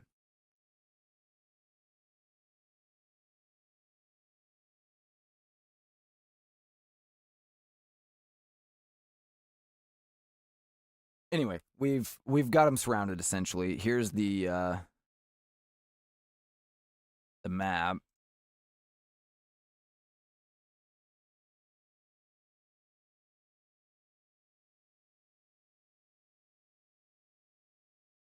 I'm going to put it full screen because it's not that easy to see. So our strike carriers and battleships and stuff are coming in right here. Why are you not seeing the mouse? I got to figure out how to fix that. I can't tell. Can you guys see the mouse? It looks like it. Over here by C. I can't tell if you can see the mouse or not, but over here by C, that is where our battleships and our strike carriers are kind of setting up. We also have some battleships up here in the Mediterranean. And I think there's some staged over here in the Gulf of... No, in the Red Sea, probably. That's probably what this A is right here. These are different bases that we have in the region, as well as the squares are either our bases or allies' bases. We've moved Patriot and THAAD missile systems. Patriot missiles are for defense against ballistic attacks. THAADs are for defense against drones in lower Earth orbit, or not lower Earth orbit, but lower missiles, ones that don't go out of the atmosphere. Patriot is for out of the atmosphere. THAAD is for within. We've installed those not just to protect our own equipment, but to protect allies in the region. There's been a little bit of reporting we have to take off from here in Jordan because the UAE has specifically, and Saudi Arabia both, have specifically asked us not to launch any attacks on Iran from their territory. Whether or not we'll do it anyway with their permission and just, they made the public statement, don't do it. And then we do it, and then they go, hey, we told you not to do it, just so that Iran doesn't attack them, basically. I don't know, but it doesn't really matter because we're getting the strike group in the area anyway, so we'll be able to launch from there. And then we can launch from Jordan. We will launch from Jordan. The problem with that is it requires mid-air refueling because it's a long distance from here to here. But basically, I don't know what Iran is thinking, especially after Venezuela. Is it the Ayatollah? Is that who's still in charge of Iran? I don't even know. Well, who is the head of Iran? Ali Khamenei. Yeah, so Ayatollah Khamenei, right? That's still the title? The Supreme Leader. Ooh.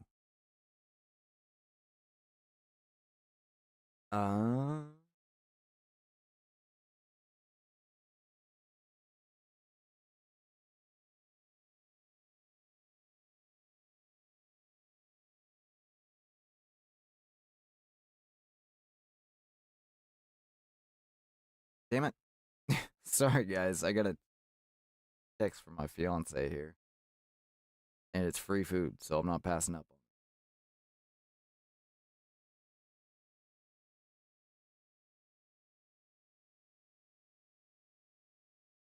on it. Okay.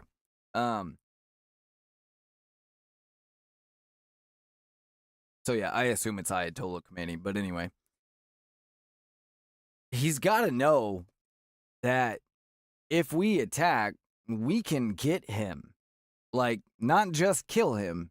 We could physically go get him. We proved that in Venezuela. We can operate with complete impunity. Now, Iran does have better defenses than Venezuela. The problem is they're using all the exact same technology. And we proved in Venezuela that we can make that technology completely inoperable. That still means that we have to worry about small arms fire. It does still mean that we have to worry about conventional weapons that aren't targeted and things like that, but we don't have to worry about missiles. We don't have to worry about, basically it would be like mortar fire, anti-aircraft guns, things like that. Old school weapons that can still be used without electronic capabilities. Which, of course, don't stand a chance. At that point, we can just fire missiles. But it obviously, F-35s and F-22s and B-2s, you can't hit what you can't see in the first place. So if they can't pick it up on radar, their anti-aircraft guns aren't going to do any good.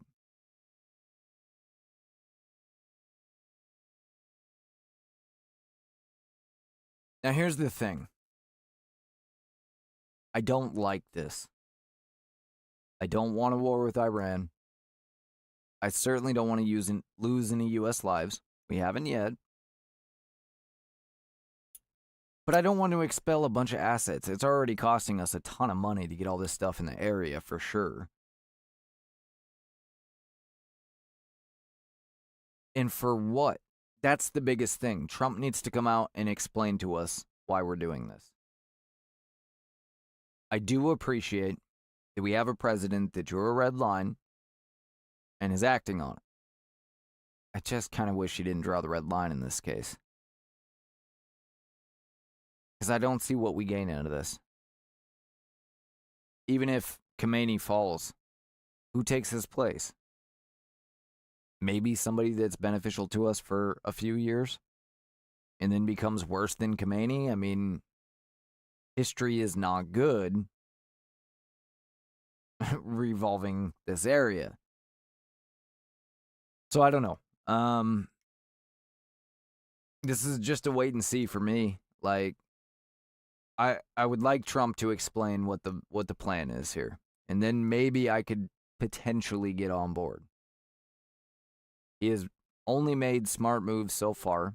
I've questioned him, but they've proven to be smart moves so far. So, like, I'm not up in arms about it at the moment. But just because they worked out before doesn't mean they're going to work out this time, and it is a risky move no matter how good a negotiator may be. But I have some faith, so I guess, we'll see what happens. All right, let's move on to Democrats. All right. Oh, sorry, guys. I forgot that was on the main feed. So I got 3 particular stories here, and they all coincide and they don't coincide at all. What do I mean by that? We have a story about the census and citizenship, a story about voting and citizenship, and a story about DHS and ICE and Democrats. They all share something in common, though. Let's start, we'll just go top down. Democrats say citizenship question could derail census test and deter immigrants from participating. Well, it won't deter legal immigrants. They're citizens, right? So it's not going to deter them at all. Who's they going to deter? Illegal immigrants. Why do they care? Because the census is how congressional seats are appointed. This is their bed. They're going to find a way to blame this on Republicans. They made this bed by basing everything off of illegal immigration. They let all these people in because they knew they needed to in order to keep winning. Their plan was to never lose again. But the plan failed when Donald Trump ended up getting elected the second time. He wasn't supposed to. And so now it's falling apart. And they're going to try and blame it on Trump. They're going to try and blame it on Republicans. But the fact is, they made this bed by trying to cheat and set up their future wins based on illegal immigration that they were allowing to happen in the first place. I don't care what they say. Even the congressional appointed seats should not be influenced by illegal immigrants. Yes, the Constitution says that congressional seats, obviously you have 2 Senate seats, but House seats are appointed based on the population of a state. They claim that means anybody that's there, period. The Founding Fathers didn't think it was necessary to say only U.S. citizens. But they meant only U.S. citizens. That shouldn't have to be clarified, but apparently it does. And Democrats who will try to defend them, meaning progressive voters who will try to defend them, will say, well, they live here, so they should have a say. No, they shouldn't. Not even a little bit. No say whatsoever. And there is nothing that should be controversial about that. They do have a say in who they get to vote for, where they live. Not where they physically are. Illegally, I'll reiterate, where they live. U.S. Census Bureau plans to use a questionnaire with citizenship question as part of its practice test for the 2030 census. and that could jeopardize a once-a-decade head count and scare away immigrants from participating, according to congressional Democrats in a warning they issued on Thursday. Democrats on the House Committee on Oversight and Government Reform urged the Census Bureau to drop the plans to use the American Community Survey form, which includes the citizenship question, and instead use a traditional, meaning one that Democrats made, census form or questionnaire that omits it. You know why the original census didn't have a citizenship question? Because nobody was dumb enough to think or to even try to argue that the census was meant to cover anybody except citizens.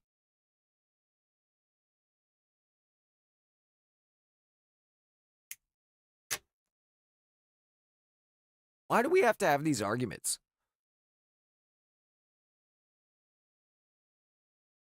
These things are not ambiguous.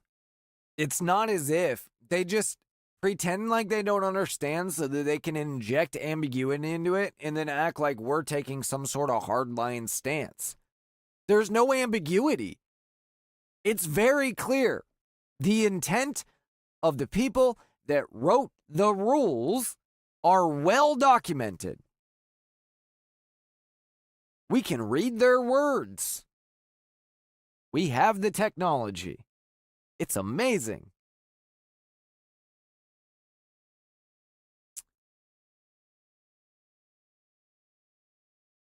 The on-ground test in Huntsville, Alabama, and Spartansburg, South Carolina, start next month. The Trump administration is risking millions of taxpayer dollars to pursue policies which could fatally compromise the 2030 count before it even begins. See, I told you they'd find a way to blame Trump. They wrote in a letter to the acting Census Bureau Director, George Cook, and Commerce Secretary, Howard Lutnick, whose department oversees the statistical agency.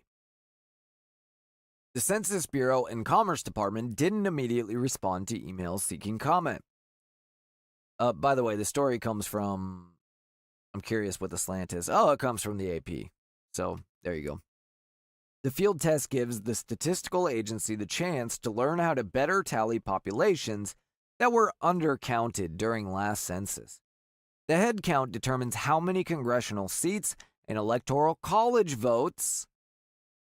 I forgot about the electoral college votes altogether. Each state gets, as well as $2.8 trillion in federal funding is distributed annually. Among the new methods being tested is the use of the U.S. Postal Service workers to conduct tasks previously done by census workers. In recent weeks, the Census Bureau made public plans for the 2026 test that would use the American Community Survey form, which asks a wide range of questions about participants and eliminated 4 other planned locations: Colorado Springs, Colorado, Western Northern Carolina, Colorado Springs, Colorado, Western Northern Carolina, Western Texas, and tribal lands in Arizona.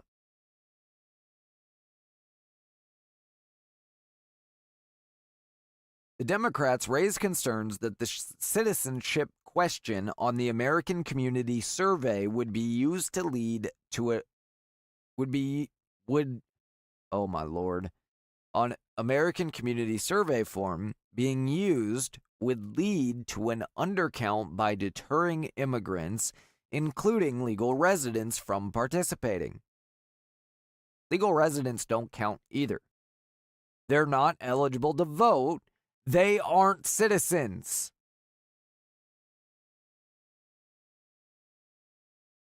Again, there's no ambiguity here. But I thought non-citizens don't vote anyway. Did we need to specifically ask, what about legal residents? We shouldn't have to because they're not citizens. But apparently we did. Because here they are complaining that they won't get a say in the vote.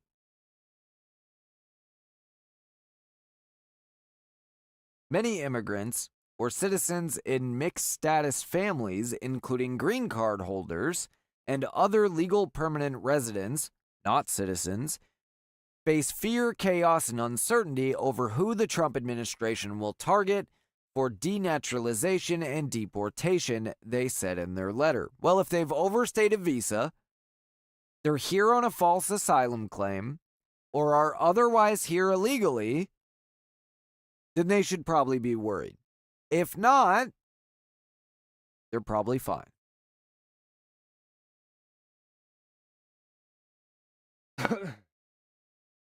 Unless they've committed a crime. There's that too. In his first term, President Donald Trump unsuccessfully tried to add a citizenship question to the 2020 census form. The Republican president also signed orders that would have excluded people who are in the U.S. illegally from figures used to divvy up congressional seats among the states and mandated the collection of citizenship data.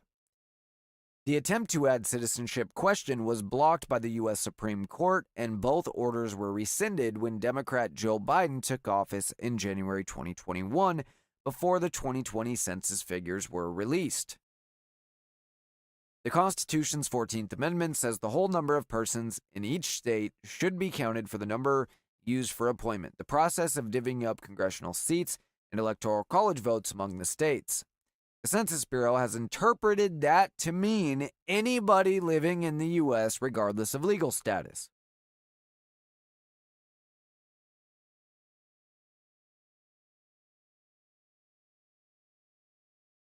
Interpreted that to mean.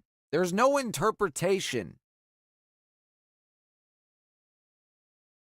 Meanwhile, in a federal lawsuit in Louisiana, the Department of Commerce said Thursday that its soon-to-be-released criteria on who should be counted in the 2030 census could lead to the dismissal of a year-old lawsuit brought by 4 Republican state attorney generals. And that court challenge was seeking to exclude people who are in the United States illegally from being counted in the numbers for redrawing congressional districts.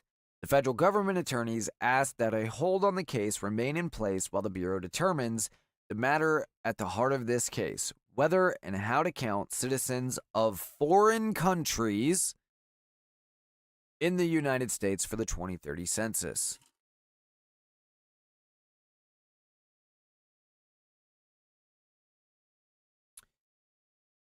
Democrats celebrate as 73,000 North Carolina voters without proper ID stay on the voter rolls. Why would they celebrate that?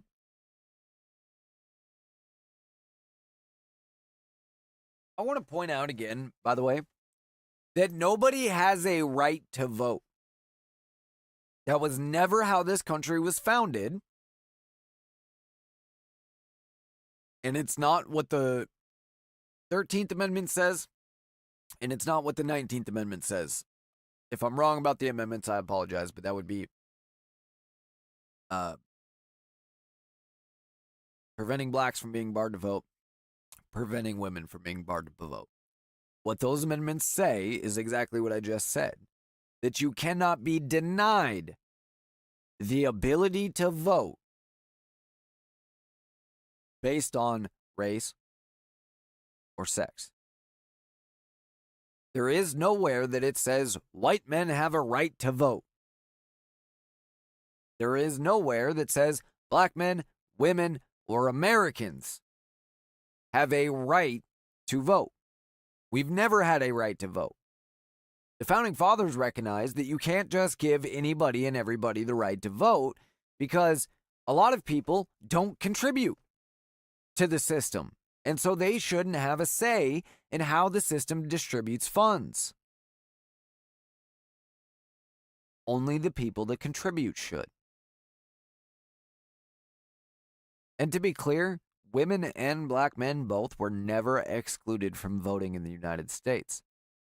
Now, once we freed all of the slaves, yes, some southern states tried to make it as hard as possible for black men to vote.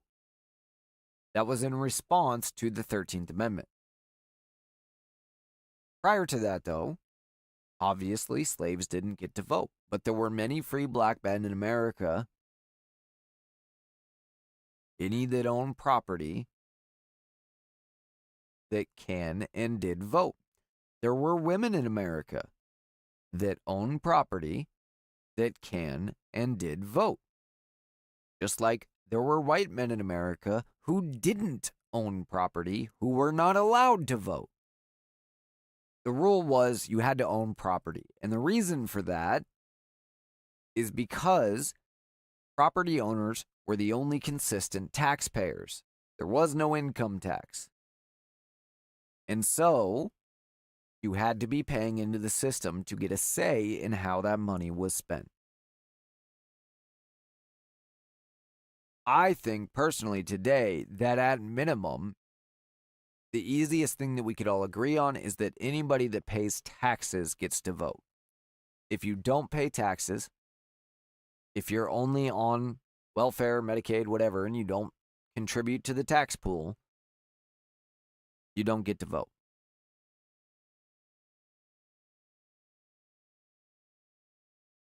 Why should you have a say when you're not contributing?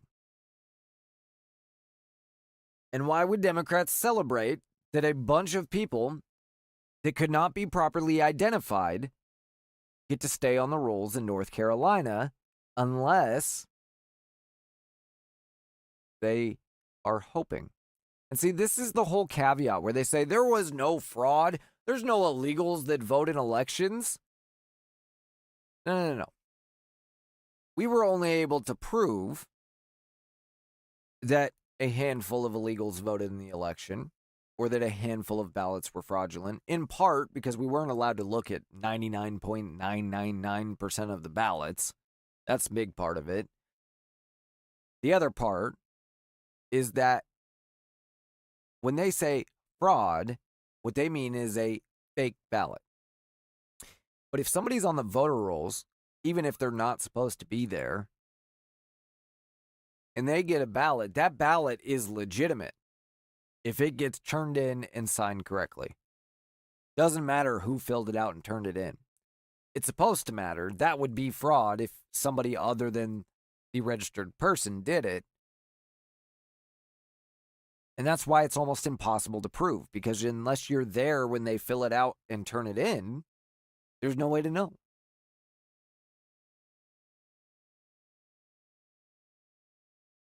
Do we remember that just a couple months ago, an illegal immigrant was arrested, fleeing the police with a gun? He's an illegal immigrant who had committed a felony before. 2 reasons he's not allowed to buy a gun in the U.S. This was his second gun. More guns were found at his property, but this is the second time he was caught with a gun. Making 6 figures as a school superintendent who had voted in previous elections and was registered to vote in 2 states. That was just a few months ago. That proved that there was widespread fraud? No.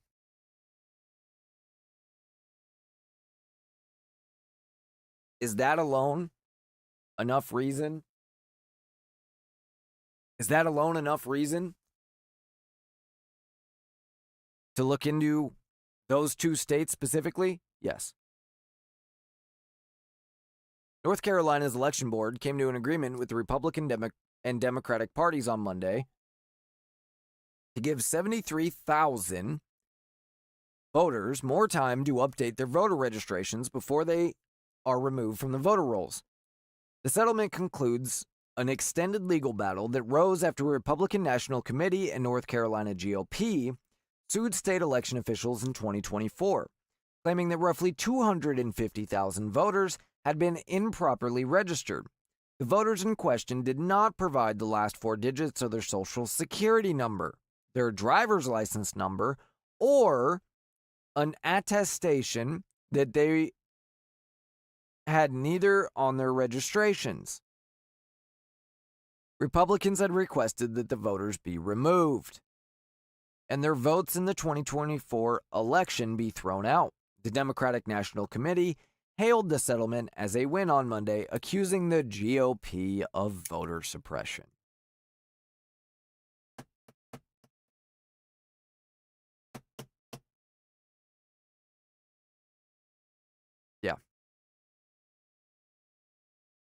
What do you want me to even say about that?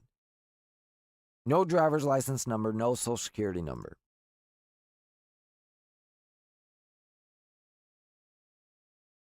Your vote shouldn't count. If you can't fill the shit out correctly, you damn sure shouldn't be voting.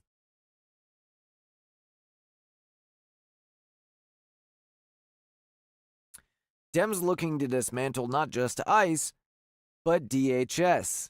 This one comes from Newsmax. Remarks by Representative ALLAN Omar of Minnesota on Wednesday signaled that the National Democrats are pursuing sweeping changes that extend far beyond abolishing ICE, according to Breitbart. During a town hall, Omar said Democrats are not only discussing eliminating immigrations and customs enforcement, but are also engaged in conversations about dismantling the Department of Homeland Security altogether. What I will say is that there is an easier conversation happening today than 6-7 years ago when I got into Congress about what we need to do with ICE, which is to abolish it.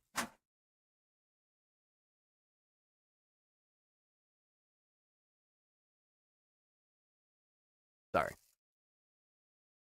All right.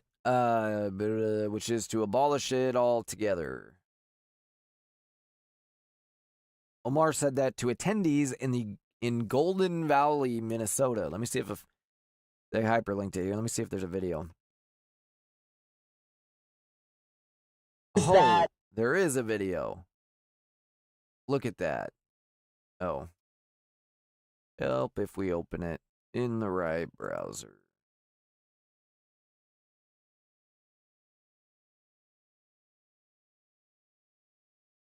Say is that there is an easier conversation happening today than 6-7 years ago when I got to Congress about what we need to do with ICE, which is to abolish it. And there is a lot of conversation about what the dismantlement of the Department of Homeland Security should look like. What I will say is that we cannot take our foot off the gas for 1 second. They're not talking about abolishing the police anymore. They're talking about abolishing ICE and the DHS. The DHS, by the way, Department of Homeland Security, one of only 2 agencies that has any oversight over federal employees. This will be more popular than you might think it will be within the government. Who it won't be popular with is the people. She added, there is a lot of conversation about what the dismantlement of the Department of Homeland Security should look like. Omar's remarks come as the Democrats continue to protest federal ICE enforcement operations under President Donald Trump. ICE, which was established in 2003 under DHS, has carried out immigration enforcement actions for more than 2 decades. Thursday marked the 6th day of federal shutdown forced by congressional Democrats over their demands to reform ICE. Democrats are pushing a series of new restrictions on ICE operations, including banning agents from wearing masks and requiring judicial warrants before making arrests. That would mean that illegal immigrants get constitutional protections. That would also mean that if Russia invaded tomorrow, we would have to get judicial warrants to get them out of the country.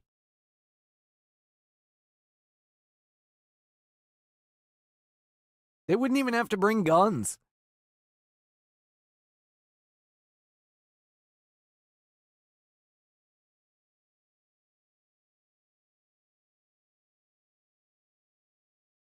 God help this nation.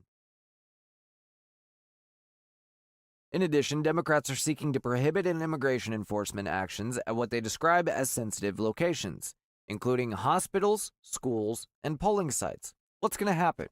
Immigrants are just going to run for the nearest hospital, school, or polling place. And then what? They're going to put children in danger. A proposal Republicans have flagged, noting that non-citizens are prohibited from voting in U.S. elections under federal law. Yeah, so why would it matter that ICE was there in the first place?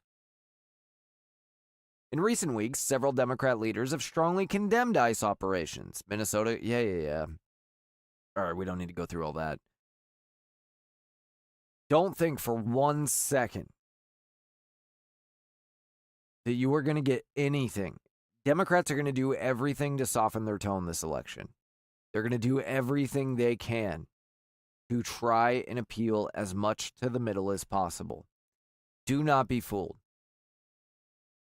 They are the same people they were 2 years ago.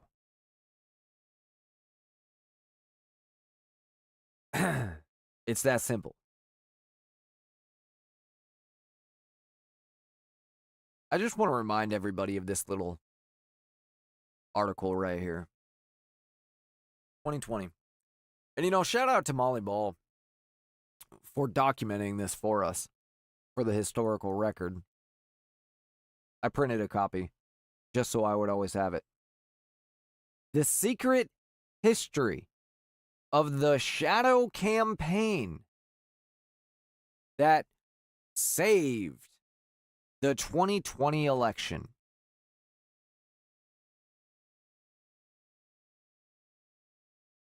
That's one way of looking at it. Another way of looking at it is the secret history of the shadow campaign that stole the 2020 election. Because this was not done by citizens. It wasn't the people. It was elites.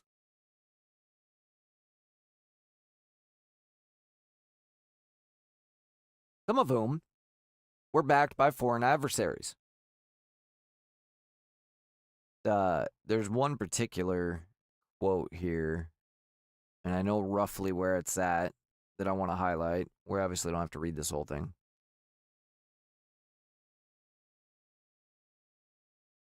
They mentioned in this article, too, I'm going to find this quote here, but at the end of the article, they go on to talk about how they had prepared riots in case Donald Trump had won to try and overturn the election. Just like they claimed January 6th was, they had planned that. They didn't have to do it because Joe Biden magically had this huge spike in the middle of the night. But they planned it. Is that not treason? Sure sounds like treason.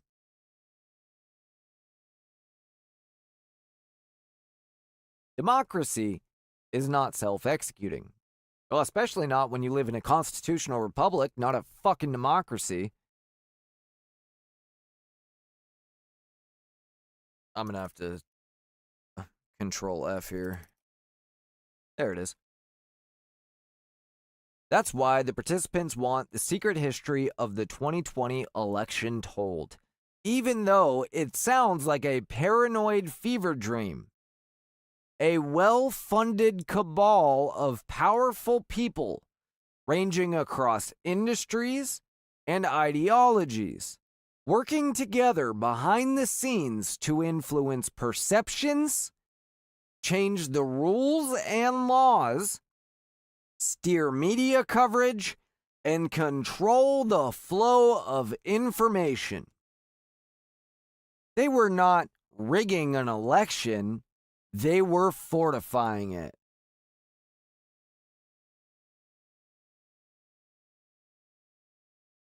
And they believe the public needs to understand the system's fragility in order to ensure that democracy in America, which is a constitutional republic, endures.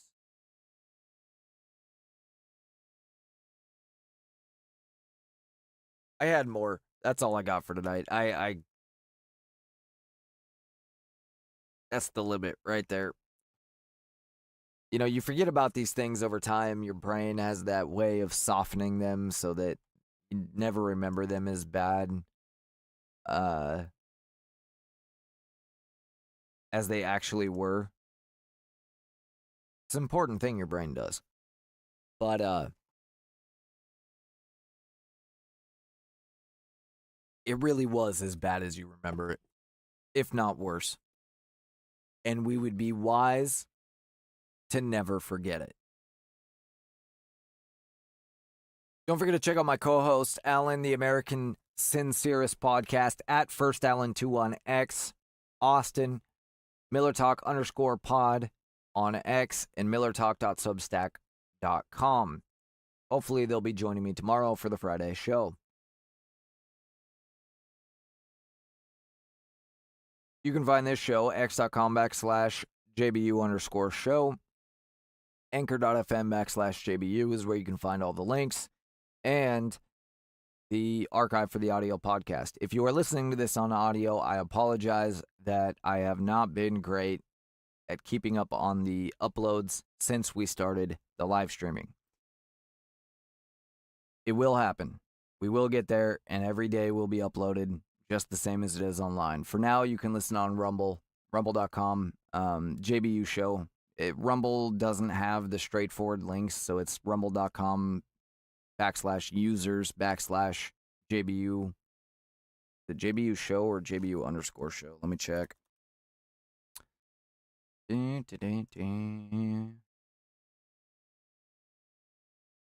Rumble.com/user/just between us.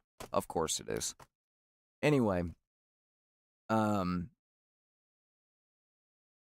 just go to x.com/JBU_show. Or like I said, anchor.fm/JBU, and you can find everything there. Wherever it is you want to go. We'll be with you tomorrow, Saturday, and Sunday. We'll call it 7 o'clock West Coast time. And then usually earlier on Sunday. We'll talk about it on Saturday night. But it just depends on, you know, how things are going for the weekend. So let me see if I feel like there was something else. There's always something that it's, as soon as I get off the air, I'm like, God, I forgot to mention that. Check my notes here. No, I think we're good. I think we're good. All right, guys, I appreciate you being here. Thanks again for watching. And with that, my name is Chris, and this has been the JBU Show.